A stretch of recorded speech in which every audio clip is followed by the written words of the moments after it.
So this one comes from The Verge. It says Google Authenticator finally mercifully adds account syncing for two-factor codes. So I guess I didn't realize before this change, if you lost your device, you also lost your ability to sign in to any service that used Google Authenticator, and you were basically screwed. Yeah, so let's not make any bones about it. Up until just recently, Google Authenticator basically sucks. Yeah.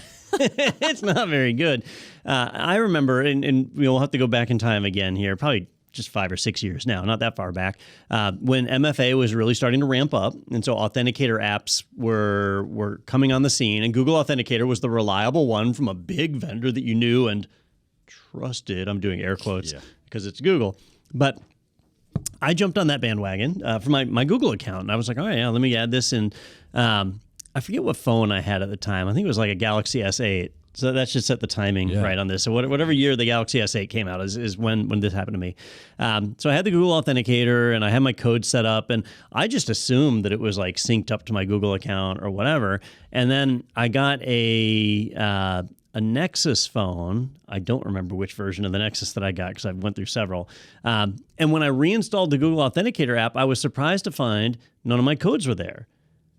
And I was like, wait a minute, this doesn't make any sense. Well, maybe it's because I've got it installed on the other phone, and I uninstalled it on the other phone like an idiot. And then that was it. I'd lost my Authenticator codes. That they were just tied to that one phone, and there was literally no way to migrate the codes from one phone to another. And so I had to go through account recovery to get that back. Now, fast forward to today, I have over 60 different accounts with MFA authentication codes right now. Like, that would be a nightmare. Well, I left Google Authenticator years and years ago and switched to Authy, right? Until Authy got acquired by Twilio. I don't trust Twilio, so that's when I ended up jumping over to the Microsoft Authenticator, and I'm more recently moving them into Bitwarden. So I've moved these several times now, but most vendors make it where you can easily transfer those codes from one phone or one device to another. Google only just now has started offering that, which in my opinion is ridiculous. It took them this long. Tells you how much they respect you. Yeah, not at all. They care about your wants and needs, Don, the things that would make you a valued and loyal customer to their base. All I see is big double birds at me from Google. Like, we're going to ensure your loyalty by chaining you to this radiator. Yeah.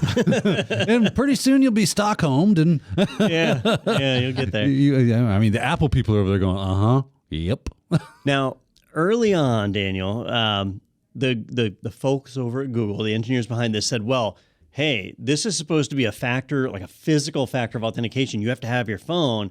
If we let you replicate it to another device, that ruins the whole thing, and it's not secure anymore and whatever. But now everybody does it.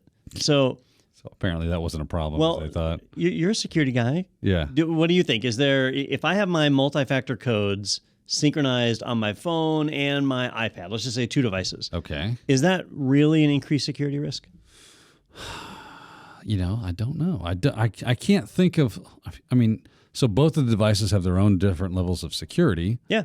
Right? So if, it's going to come down to the weakest link in that chain. So if your phone is insecure, it didn't matter if it was on your laptop. And if it was on your laptop, it doesn't matter if it was on your phone. So it doesn't seem like it.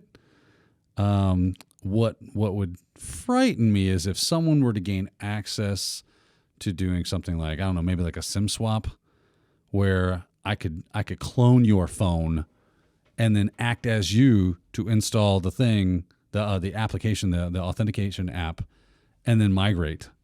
That would be what would be scary. But you probably need those MFA codes to do that anyway. Yeah. So I'm just off the surface, off the top of my head. I don't see anything that would blatantly, glaringly cause a bigger problem. So. All right, let me go. I'm going to go a step further. Okay. Because Bitwarden, LastPass, and 1Password, I know these 3 do it. I don't know about any others, but these 3 do it. They have where you can actually store your one-time authentication codes in the password manager.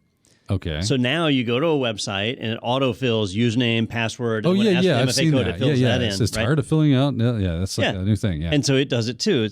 Now, is that putting all your eggs in one basket? Absolutely. So does that totally negate the benefit of MFA? No. No. Okay. Yeah. So your eggs are in one basket, but so it's like single sign-on, right? We love single sign-on. Single sign-on is great. If someone compromises your single sign-on, you are screwed, right? That's just how that works. I like how you went through a few iterations. What word am I going to say next here? It's I can see the gears turning. The same thing. If you have a password manager and it gets compromised, welcome to Oh No world. That's just how this works. We have this level of convenience with these things. Do a good job of security, of protecting that, because it is keys to the castle.